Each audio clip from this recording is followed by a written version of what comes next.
You're listening to an Airwave Media Podcast. What's something you learned in history class that you feel like wasn't the whole truth? Better yet, what's something you didn't learn at all that was omitted completely? That's what I like to call redacted history. My name is Andre White, the host of the Redacted History Podcast, the place where history's forgotten events, heroes, and villains get their story told, one episode at a time. The Redacted History Podcast. Real history never dies. Stream the Redacted History Podcast on Apple Podcasts, Spotify, or wherever else you get your podcasts.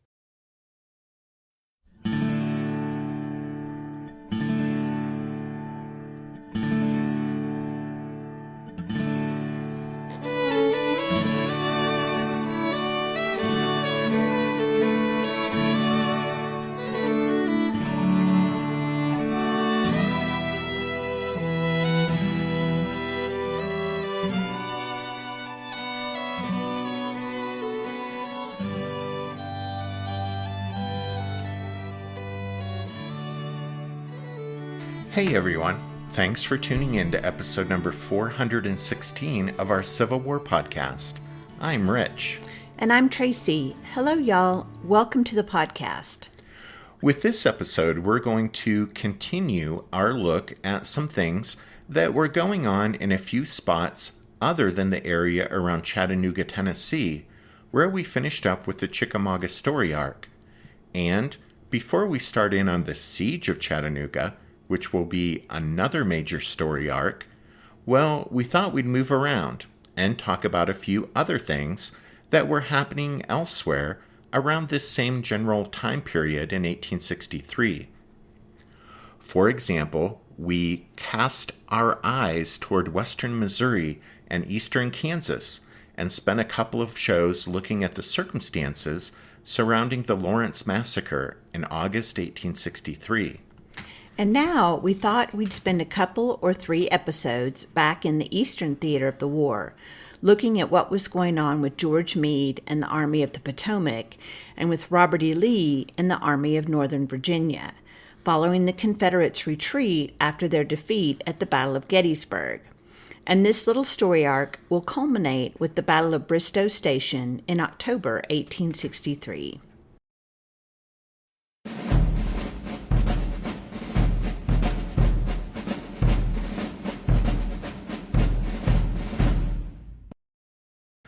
The Army of the Potomac that emerged after the bloody slugfest at Gettysburg was different in several significant ways.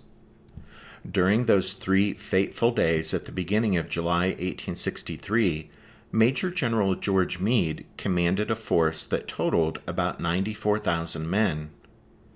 When the battle was over, Federal casualties numbered more than 3,100 dead, 14,500 wounded, and 5,300 missing. Those staggering losses not only reduced the Army's strength, but also affected its fighting ability and leadership. Some of the Army's most experienced and capable veterans were among the dead and wounded, and they couldn't be easily replaced. By the time the fighting ended, many regiments were the size of early war companies. Heavy losses throughout the officer corps had an impact on the Army of the Potomac's effectiveness. 3 of 7 infantry corps commanders fell at Gettysburg. 1st Corps' John Reynolds was killed.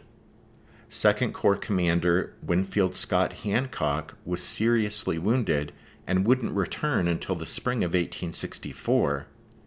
And 3rd Corps' Dan Sickles lost a leg and would never return. John Newton, who had taken over for Reynolds during the battle, was elevated to lead 1st Corps, and William French replaced Sickles. Gouverneur K. Warren was given 2nd Corps during Hancock's lengthy absence. Of his remaining corps commanders, only 6th Corps' John Sedgwick showed real command promise. Meade's former command, 5th Corps, remained under George Sykes, who many believed never grew into his role as a corps commander. 11th Corps' Oliver Otis Howard, who turned in another mediocre performance at Gettysburg, remained at the head of his command, as did Howard Slocum with 12th Corps, but neither man inspired real confidence. Meade's own ability to command the Army was called into question once the campaign ended in mid-July with the Confederate successful retreat back below the Potomac River. Meade's elevation from 5th Corps to Army Command in the waning days of June, in the midst of an ongoing campaign, was accompanied by high expectations. His victory at Gettysburg seemed to justify Abraham Lincoln's faith in him. But after the campaign ended with the rebels slipping away, questions about Meade's aggressiveness and judgment soured Lincoln's initial elation. Lincoln considered removing Meade, but none of the Army's corps commanders appeared to be better suited for the job, and the president wasn't ready to replace him with the general from the Western Theater. And, to Meade's credit, he was the only federal commander who had taken the Army of the Potomac and stood tall and defeated Robert E. Lee on the battlefield. Removing him, therefore, risked triggering a backlash, and so, despite Lincoln's misgivings, Meade remained in command. When July ended, the Army of the Potomac was back in Virginia on the northern side of the Rappahannock River, with the rebel army camped to the southwest, protecting the Orange and Alexandria Railroad.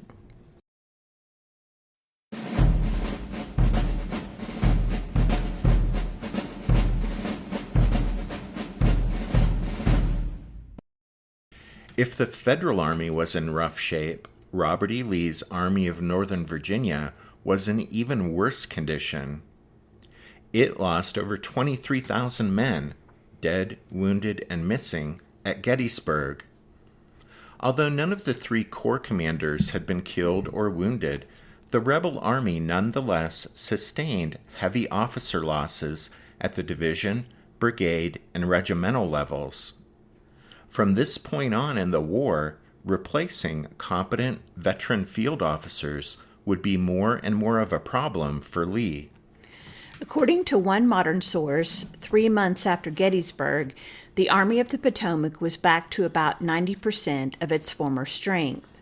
In contrast, the Army of Northern Virginia was smaller by more than 40% of what it had been when it left Fredericksburg in June to begin the invasion of Pennsylvania.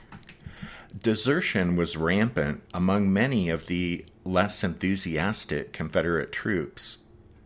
Lee wrote to Jefferson Davis on August 17th, saying, quote, "The number of desertions from this army is so great and still continues to such an extent that unless some cessation of them can be caused, I fear success in the field will be seriously endangered." Despite the amount of foodstuff, livestock, and other loot carried off during the Gettysburg campaign, a lack of adequate supplies continued to plague Lee. The dramatic reduction in the quantity and quality of horses was especially concerning to Lee. The rebels had taken every horse they could lay their hands on during their time in Pennsylvania, but much to their dismay, they discovered that most of the stolen farm animals were poorly suited to army work and quickly broke down.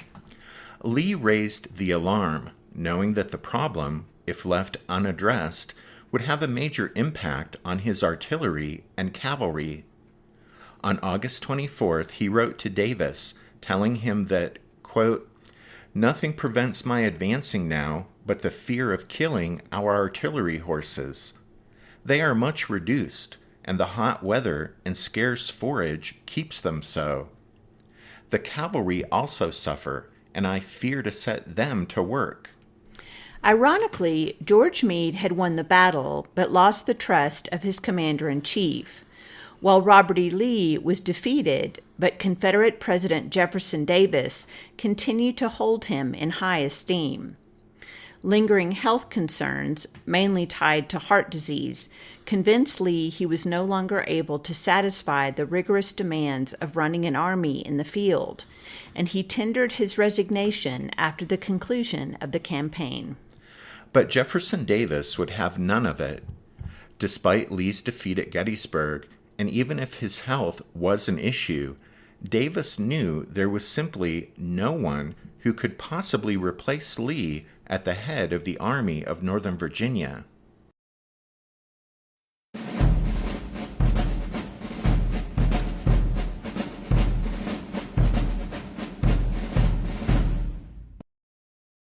As July turned to August, George Meade was under mounting pressure from the powers that be in Washington to confront the Confederate Army in battle and defeat it. That Robert E. Lee's battered army managed to escape back to Virginia after Gettysburg didn't sit well with General-in-Chief Henry Halleck or Abraham Lincoln and his cabinet. Lincoln and Halleck were increasingly frustrated by Meade's deliberate command style, and for his part, Meade was well aware of their receding faith in his abilities. On July 28th, Meade told Halleck that he was, quote, making every effort to prepare the army for an advance, end quote. However, before any forward movement could be undertaken, Meade first had to discover the enemy's exact position. To that end, he sent out a large reconnaissance in force, spearheaded by Brigadier General John Buford's 1st Cavalry Division, supported by the infantry of Major General John Newton's 1st Corps. On August 1st, Buford's 3,500 troopers splashed across the Rappahannock and started down the line of the Orange and Alexandria Railroad, headed toward Culpeper. At 10 a.m., the Bluecoats encountered Confederate cavalry guarding the area. The rebel troopers were from Wade Hampton's 1,000-man brigade, temporarily commanded by Colonel Pierce Young, since Hampton was absent, recovering from his Gettysburg wounds, and wouldn't return to the army until November. As the Yankee horsemen curled around both his flanks, Young conducted a grudging 4-mile fighting withdrawal to Brandy Station. A further retreat brought the contending forces within 3 miles of Culpeper. At 4 p.m., Major General Jeb Stuart, commander of the Army of Northern Virginia's Cavalry Corps, appeared on the scene with reinforcements. Faster than you can say Jack Robinson, Buford found his force swamped by rebel horsemen. Now it was Buford's turn to conduct a fighting withdrawal, which he did, pulling back to the Rappahannock, where he linked up with the supporting Federal infantry that had come over to the south side of the river. Finding themselves outnumbered 2-1, the Confederates broke off the action and went back to Culpeper. Between August 3rd and 9th, Confederate cavalry skirmished repeatedly with Buford's Union horsemen, who continued to hold a bridgehead on the south side of the Rappahannock. The purpose of the rebel pressure was to determine what the Federal strength was on the south side of the river, and if Meade intended to bring his entire army across. The answer came on August 9th, when Meade, concerned about his supply situation, withdrew everyone back to the north side of the Rappahannock. There matters remained for the next few weeks, until Robert E. Lee eventually became concerned about a Federal turning movement that could trap him between the Rappahannock and Rapidan rivers. So he transferred his army south of the Rapidan. By the last days of August, Lee had 60,000 men concentrated on the south side of the Rappahannock near Fredericksburg. As ever, Lee's thoughts tended toward taking the offensive. Writing to Corps Commander Lieutenant General James Longstreet, Lee told him, quote, I can see nothing better to be done than to endeavor to bring General Meade out and use our efforts to crush his army while in its present condition. Ever the gambler, Lee formulated a plan to cross the Rappahannock upstream from Fredericksburg and hit Meade from the rear. However, events in another theater of war caused that plan to be shelved. As you guys know, in a brilliant campaign of maneuver, the Tullahoma Campaign, Union Major General William Rosecrans had driven the Confederates entirely out of Middle Tennessee. In one fell swoop, that moved the front lines to the outskirts of Chattanooga. That crisis prompted the Confederate authorities in early September to detach Longstreet's corps from Lee's army and send it to northwestern Georgia to reinforce Braxton Bragg's Army of Tennessee in an attempt to stabilize the situation. The loss of those 14,000 men from the Army of Northern Virginia left Lee with only about 46,000 troops to confront the 90,000-plus strong Army of the Potomac, and left Lee with little opportunity to take the fight to the Yankees with any real chance of success.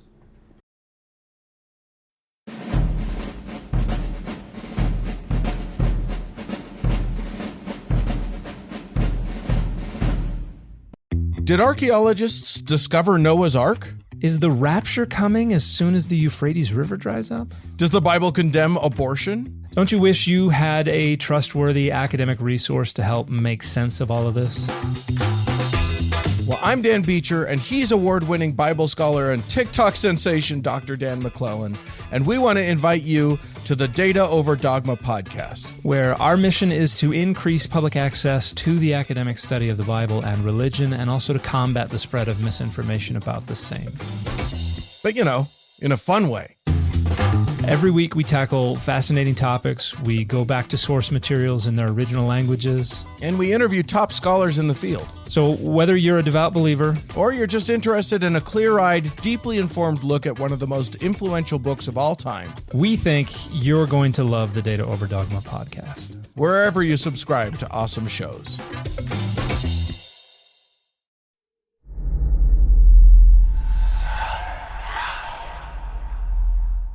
Hey y'all, spooky season is here, and if you're looking for a show to whet your appetite for a little haunted history, then I'd like to invite you to check out Southern Gothic, a chart-topping history podcast that explores some of the most infamous legends, folklore, ghost stories, and hauntings of the American South. We've covered all sorts of stuff from the Bell Witch of Tennessee to the disappearance of the Confederate submarine, the H.L. Hunley. Not to mention our deep dives into the local lore of some of America's oldest and most haunted cities, like New Orleans, Charleston, and St. Augustine. So, if you're ready for a little good old-fashioned Halloween storytelling with a commitment to quality historical research, then be sure to check out Southern Gothic today. It's available now on all your favorite podcast apps. If the transfer of Longstreet's corps to Georgia led Robert E. Lee to shelve his plans to take the offensive, George Meade was under no such constraints. Meade had been contemplating an advance that would start at Fredericksburg and consist of an overland campaign from there to Richmond. But first, he had to confirm whether the Army of Northern Virginia was, in fact, substantially reduced in numbers. To that end, Meade initiated another reconnaissance in force over the Rappahannock River on September 13th, using the Army of the Potomac's entire cavalry corps, Buford's 1st Division, the 2nd Division under Brigadier General David McMurtry Gregg, and Brigadier General Hugh Kilpatrick's 3rd Division. In addition, Gouverneur K. Warren's 2nd Corps was assigned to provide infantry support to the cavalry's effort. After the Federal cavalry crossed the Rappahannock at a number of points, it concentrated at Brandy Station on the Orange and Alexandria Railroad, 7 miles northeast of Culpeper. Kilpatrick's Union horsemen tangled with a strong force of rebel cavalry and an attached horse artillery battery, all under the command of Colonel Lunsford Lomax. The Confederate Cavalry Brigade of Brigadier General Rooney Lee, Robert E. Lee's son, came up and joined the fray, and the combat between the opposing horsemen intensified, until Jeb Stuart broke off the action and withdrew the rebel cavalry back to the Rapidan River. As tended to be the case with cavalry clashes, losses for the two sides were light, with the most notable casualty being Union Brigadier General George Custer, who was wounded in the leg and knocked out of action for the next 3 weeks. For the next 10 days, the Federal cavalry sought in vain to push across the Rapidan. but each attempt ran up against Confederate infantry arrayed in defensive positions behind the river. On September 21st, in an attempt to discover a way to flank the rebel positions on the Rapidan by way of a move to the west, Buford's and Kilpatrick's Union horsemen embarked on an extended scout around the Confederate left flank at the Robertson River. The next day, 8 miles south of where the Federals crossed the Robertson, at a place called Jack's Shop, Buford ran into Jeb Stuart. While Buford's force pinned Stuart in place from the north, Kilpatrick circled around to strike the Confederates from the south. Surrounded, Stuart was forced to fight his way out to the south toward Gordonsville. On the 23rd, the Federal horsemen retraced their steps and returned to the north side of the Rapidan. The Union cavalry's successful scout across the Robertson River gave Meade the information he needed to march around the enemy's left, but, as it turned out, there would be no move around Lee's flank, as the pendulum of war swung once more and affected Meade's plans. Exactly. You see, down in northwestern Georgia, Bragg's Confederates had bested Rosecrans' Federals at the 3-day Battle of Chickamauga on September 18th, 19th, and 20th. When the defeated Yankees fell back to Chattanooga, Lincoln and Halleck rushed to send help.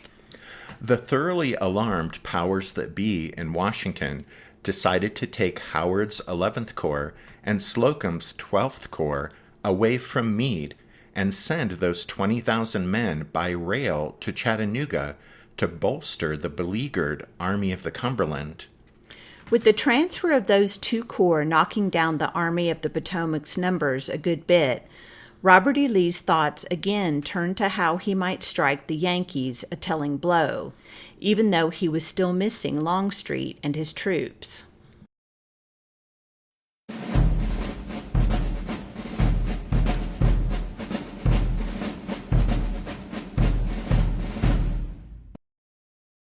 Lee's plan was reminiscent of his campaign against John Pope in August 1862, which culminated in the Second Battle of Manassas. Here, Lee envisioned a rapid movement by his army around the Federal right and into Meade's rear. Then the Army of the Potomac, like Pope's the year before, hemmed in between the Rappahannock and Rapidan rivers, would be forced to fight Lee on ground of the Confederate generals' choosing. Scheduled to commence on October 10th, the Confederate movement would see the infantry of Lieutenant General Richard Ewell's 2nd Corps jumping off from Madison Courthouse and marching so as to circumscribe an inner arc circling around the Federal right flank. At the same time, Lieutenant General A.P. Hill's 3rd Corps would set out, also starting from Madison Courthouse, on a march that would constitute another, wider arc around the Yankees' right flank. Shielding those twin turning movements by 38,000 Confederate infantry would be 2,500 rebel cavalry under the direct command of Jeb Stuart. While the majority of the army embarked on that movement around Meade's right flank, Fitzhugh Lee's cavalry division, along with some supporting infantry brigades, about 7,000 men in all, were tasked with remaining behind and pinning the Federals in place there along the Rapidan River. Lee hoped his turning movement would come as a surprise to Meade, but it would not. On October 6th, 4 days before the Confederates started out from Madison Courthouse, Union signalmen on Pony Mountain, just south of Culpeper, intercepted enemy messages indicating a movement by Lee's army was imminent. 3 days later, on October 9th, that same signal station spotted the Confederate buildup around Madison Courthouse. But George Meade, choosing to believe those signs indicated the Confederates were about to begin a withdrawal toward Richmond, issued orders that would set his army in motion to capture Orange County Courthouse, an important rebel supply base.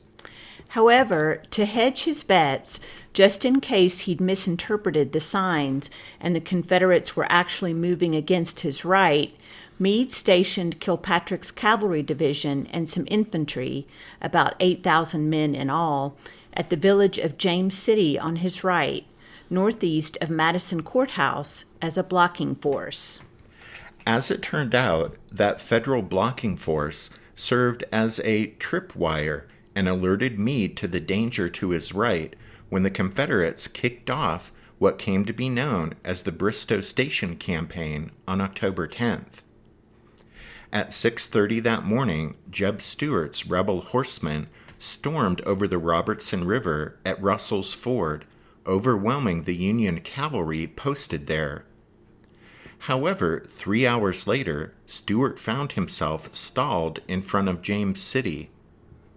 By mid-afternoon on the 10th, after receiving reports that Confederate infantry columns were also advancing, George Meade had concluded that Lee's army wasn't retreating, but was, in fact, moving to outflank him.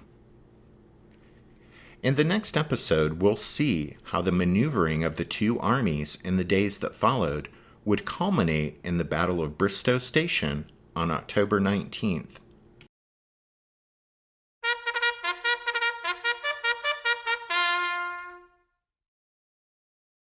That means it's time for this episode's book recommendation. And our recommendation this time is The Maps of the Bristow Station and Mine Run Campaigns by Bradley M. Gottfried. This is another volume in Savis Beatty's Civil War Atlas series. And just like Gottfried's other books in the series, this one is also excellent and a must-have resource for anyone wanting to learn more about what the Army of the Potomac and Army of Northern Virginia were doing after the end of the Gettysburg Campaign. You can find a list of all of our book recommendations if you head over to the podcast website, which is www.civilwarpodcast.org. As we wrap up this show, we want to thank the newest members of the Strawfoot Brigade for their support of the podcast. So a big thank you to Custer 7th, Thomas B., Ian C., and Dallas J. And thanks to Erwin, Brian, and Michelle for their donations. And thanks to all of you for listening to this episode of The Civil War, 1861 to 1865, a history podcast. Tracy and I do hope that you join us again next time for the Battle of Bristow Station. But until then, take care. Thanks, everyone. Bye.